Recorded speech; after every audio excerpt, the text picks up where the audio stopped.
Today we're going to review the themes of religion, race, gender, and ethnicity from the beginning of the unit to where we are now.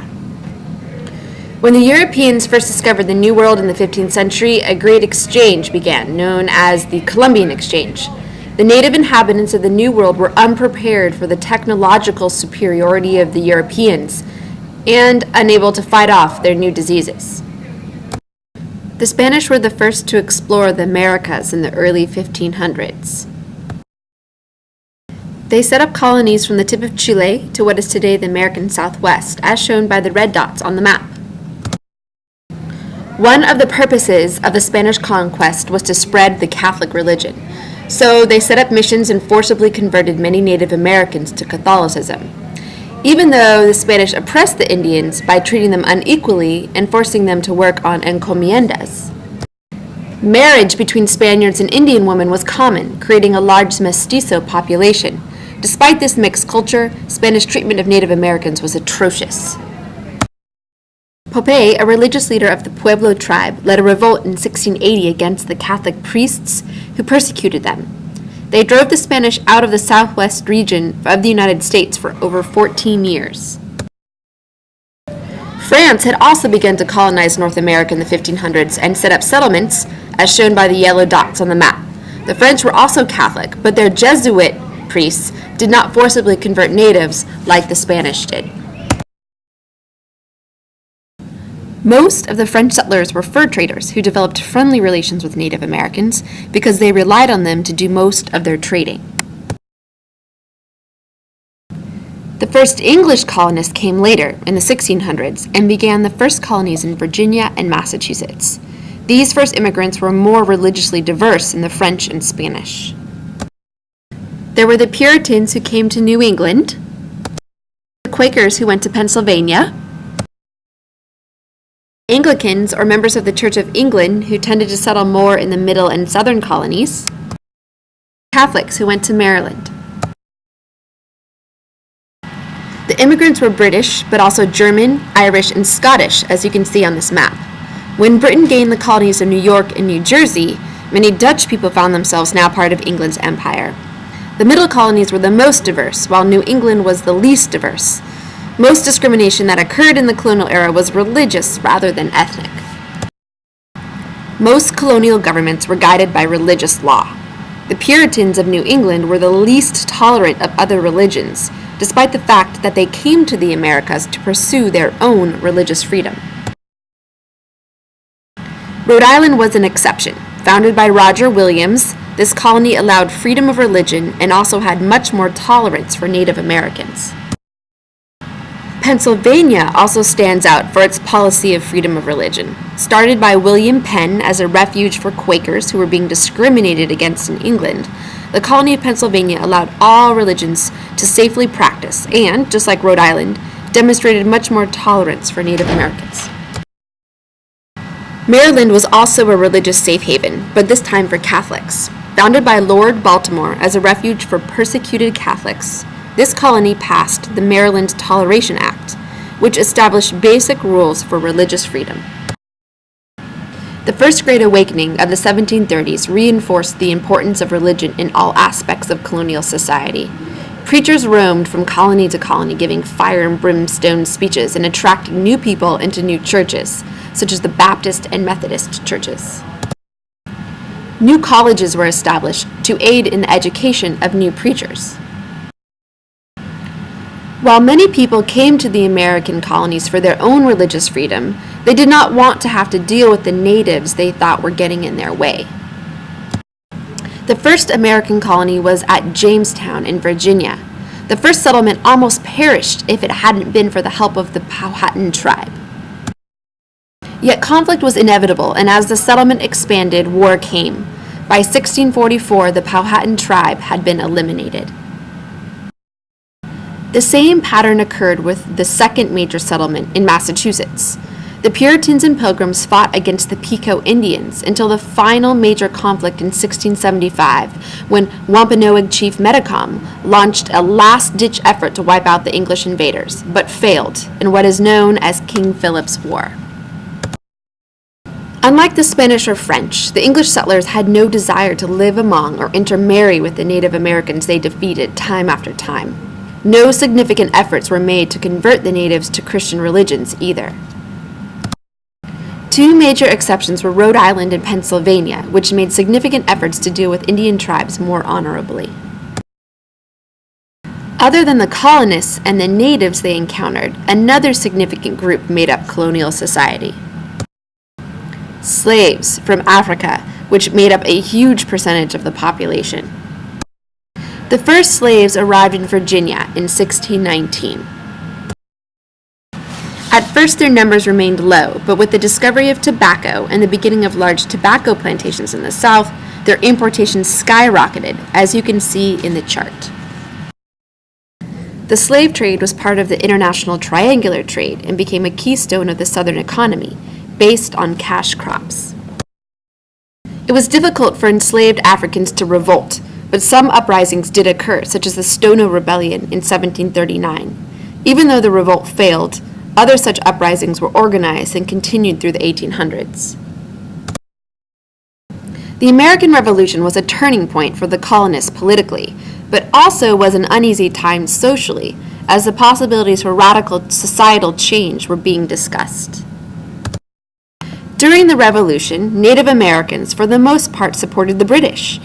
In the French and Indian War of the 1750s, many Indian tribes had fought for the British, and the king wanted to reward their loyalty. Parliament established a line, known as the Proclamation Line of 1763, to limit colonial expansion and protect Indian territory. This line, of course, was ignored, and more conflict between colonials and Indians ensued, such as in Pontiac's Rebellion. Therefore, Native Americans had more trust in the British than the American colonists.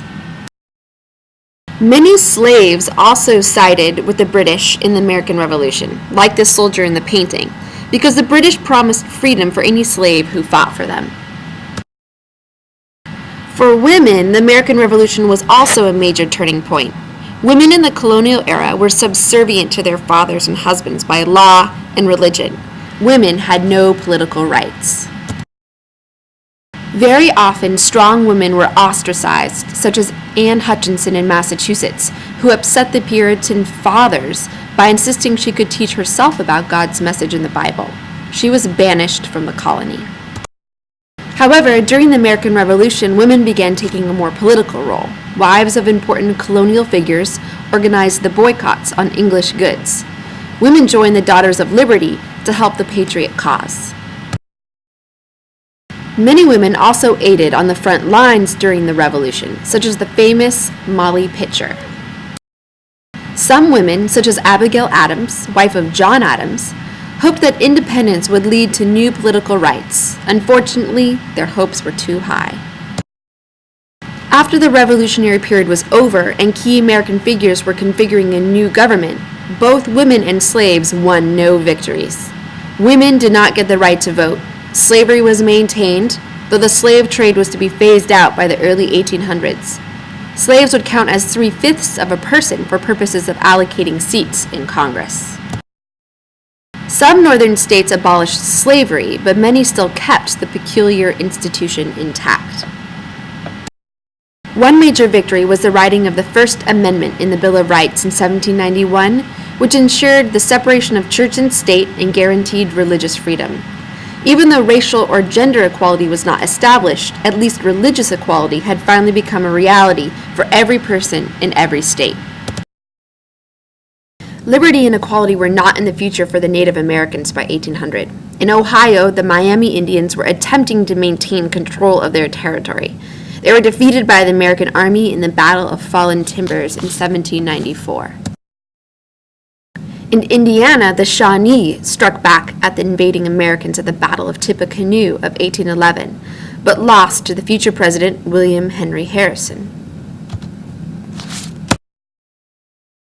More and more Americans poured west.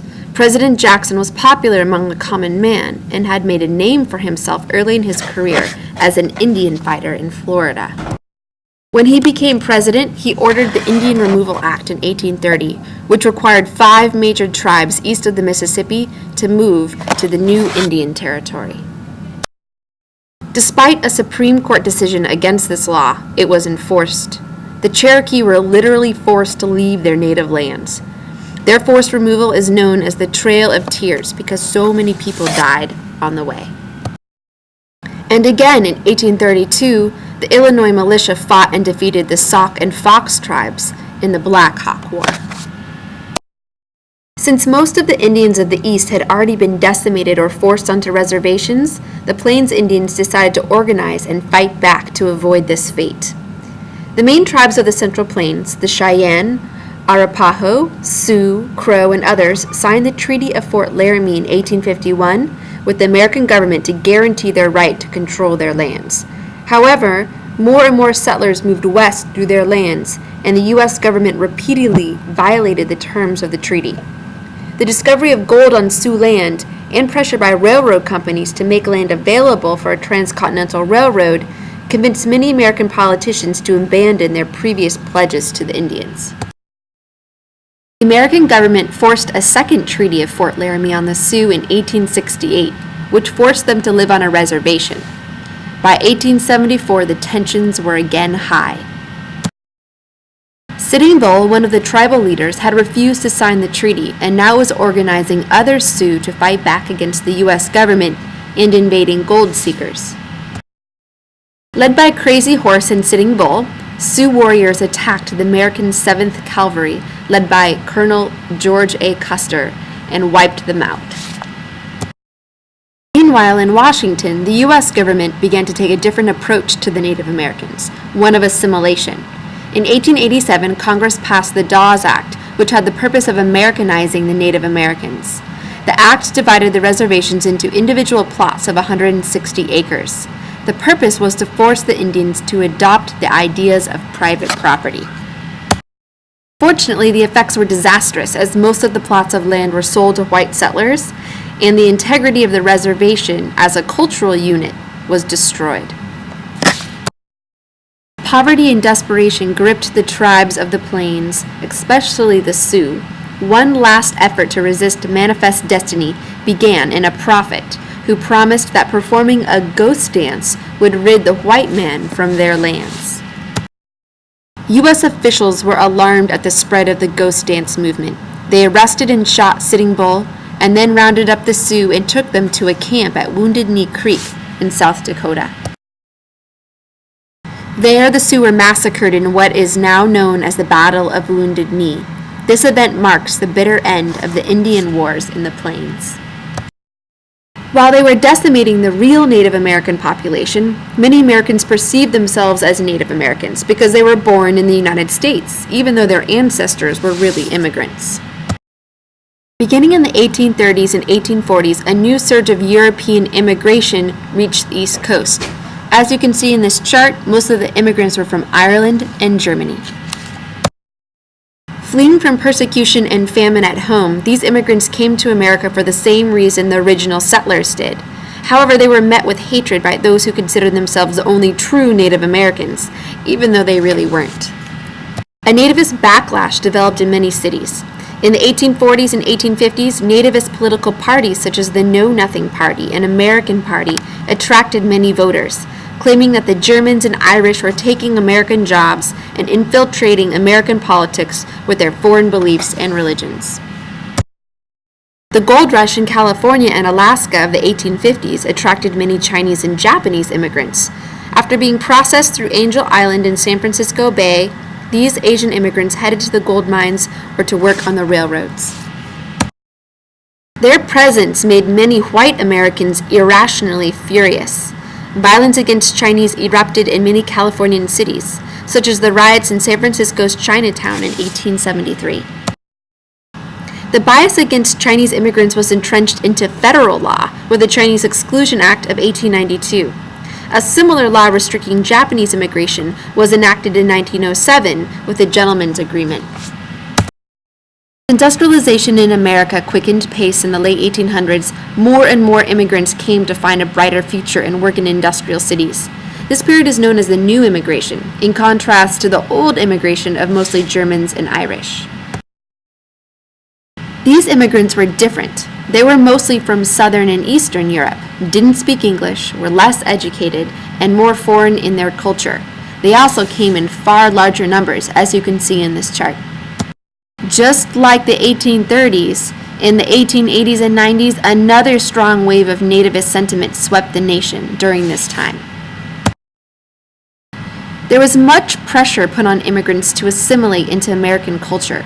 The Americanization movement was led by many reformers who wanted these new immigrants to learn English and become American, instead of hiding away in their cultural neighborhoods in the big cities they immigrated to.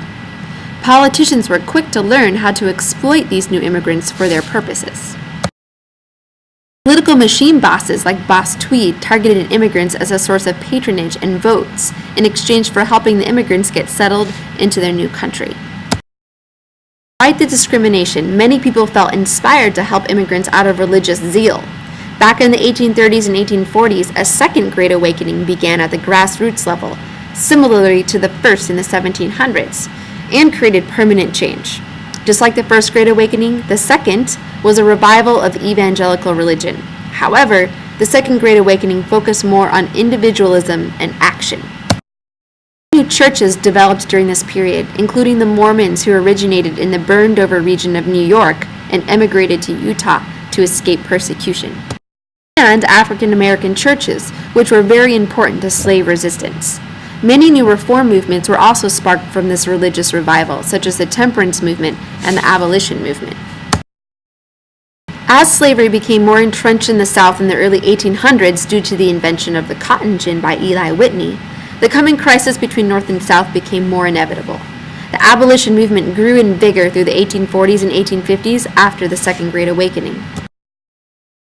Driven by almost religious zeal, reformers such as William Lloyd Garrison of the Liberator, David Walker, who wrote the Appeal to Colored Citizens of the World, Rick Douglass and his newspaper, The North Star, Harriet Tubman of the Underground Railroad, many others began to agitate more radically for the end of slavery with the more extreme message, immediate emancipation without compensation. With the end of the Mexican-American War and the constant political debate over the expansion of slavery, the proponents and opponents of slavery became even more agitated. The Fugitive Slave Act that was part of the Compromise of 1850 would have forced Northerners to return runaway slaves to their Southern owners. Most Northerners, both radical abolitionists and the more moderate Free Soilers, objected to this law and refused to follow it. Then, Harriet Beecher Stowe wrote Uncle Tom's Cabin in 1852, and it became an instant bestseller in the North, increasing Northern resistance to the Fugitive Slave Act and to slavery in general. Then the Supreme Court issued its misguided decision in Dred Scott v. Sanford, which decreed that a slave is property and has no citizenship rights. This decision undid many of the compromises made between North and South up to this point and brought the nation even more closer to war. During the Civil War, many African Americans fought bravely for the North, or ran away from the South and actively sabotaged the Confederate effort. Hopes were high in 1865 since Lincoln had issued the Emancipation Proclamation. However, Lincoln's assassination left the freedmen in limbo. The new president, Andrew Johnson, was no friend to blacks. However, the radical Republicans in Congress forced new laws that protected the freed slaves over President Johnson's veto. During this period after the Civil War, known as Reconstruction, many laws were passed to try to benefit the new freed slaves. The 13th Amendment outlawed slavery. The 14th Amendment included anyone born in the U.S. as a citizen and guaranteed equal protection to these people under the law. And the 15th Amendment granted the right to vote to all males regardless of race. Other laws were enacted as well, such as the Freedmen's Bureau, which aimed to help blacks, especially in the South, transition to citizenship, such as by creating schools to help educate them to read and write. However, the white Southern Democrats and former Confederates fought back.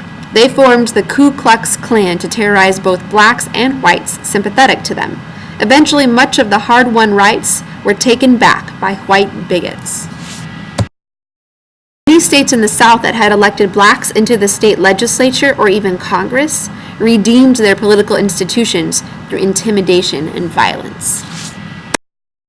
A major turning point was the Compromise of 1877, when Northern Republicans agreed to withdraw troops from the South, who were the only thing protecting African American voters, in exchange for the votes to get a Republican candidate in the White House in the contested election that year. Thus began the era of Jim Crow. No Northern troops or liberal Republicans to regulate them, the Southern legislatures enacted Jim Crow laws, also known as Black Codes, which decreed segregation in public and private life. New laws also disenfranchised blacks, such as the Grandfather Clause, poll tax, and literacy test. Many freedmen found themselves again in a state similar to slavery, as they lacked political power and were stuck working as tenant farmers or sharecroppers. A positive effect of this period of time of Reconstruction was the passage of the 13th, 14th, and 15th Amendments. However, women were still not considered enough to be given political rights, even though black men were. By the year 1865, women's lives had improved a bit since colonial days.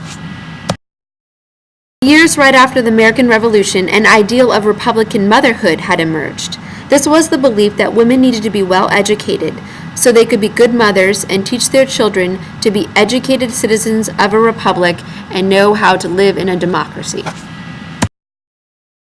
This notion applied more to the upper class, who could afford to send their daughters to school or college. But lower-class women were seeing their lives change as well. Increasingly, lower-class, working-class, and middle-class women were leaving the kitchen and farm and moving to cities to work in factories. Many of the workers in the textile mills, such as at the Lowell and Slater mills, were young girls. Both upper-class and lower-class women were being pulled in two directions. Industrialization was opening job opportunities outside the home and even demanding that women leave the home to make a living. But there were still societal expectations that women tend the home and be a good housewife. The women's sphere was the home, and she was bound by what was called the cult of domesticity. But many women did not find satisfaction in remaining housewives. The mid-1800s began to see women increasingly organizing themselves politically. In 1848, two women, Elizabeth Cady Stanton and Lucretia Mott, decided to hold a women's rights convention at Seneca Falls, New York. Seneca Falls Convention was a major event, not because the women achieved any of their goals, but it was a symbolic moment of women beginning to really fight hard for the most basic right, the right to vote. Many women joined the movement and fought, including the famous Susan B. Anthony, but did not achieve any of their goals. When black men got the right to vote in the 15th Amendment, many women felt bitterly defeated. However, as the 1800s progressed, women kept up the pressure. Throughout the late 1800s, women became increasingly active for pushing for suffrage. Lower-class women got more involved in unions and became famous strike leaders. By the early 1900s, women had been fighting for the right to vote for almost 100 years, and they were about ready to achieve their goal. The early 1900s were a tumultuous and exciting time, especially for women. Progressive social groups and politicians were attempting to address and solve the problems of the late 1800s and industrialization. Many progressive reformers were women, such as muckraker Ida Tarbell, who exposed the corruption in the Standard Oil Company. Important Supreme Court decisions, such as Muller v. Oregon, provided economic protection for women by upholding the right to limit the workday. These protections were later also extended to men. But, most importantly, the suffrage movement began to see more success. Susan B. Anthony and Elizabeth Cady Stanton had formed the National American Women's Suffrage Association in 1890. Their strategy had been to convince state legislatures to give women the right to vote. They also challenged disenfranchisement in the courts and pushed for a national constitutional amendment.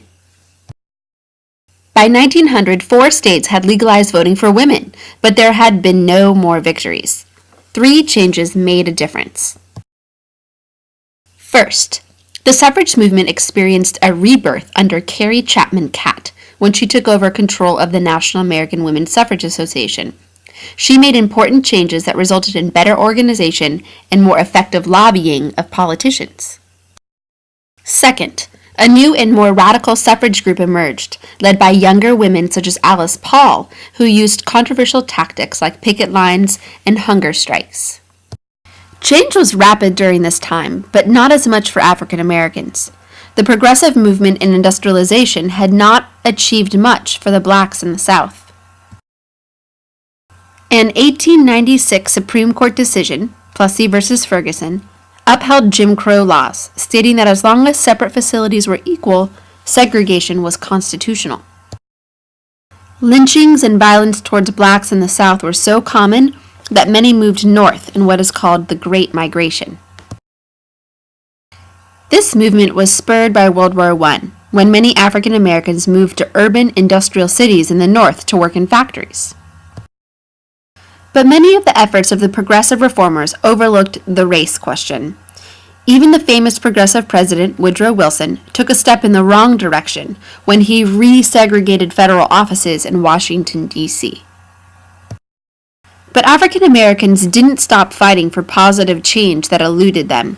W.E.B. Du Bois, a famous leader, writer, and academic, pushed for complete equality with whites. His perspective differed from many other African Americans at that time, such as Booker T. Washington, who wanted blacks to start slowly by gaining technical skills.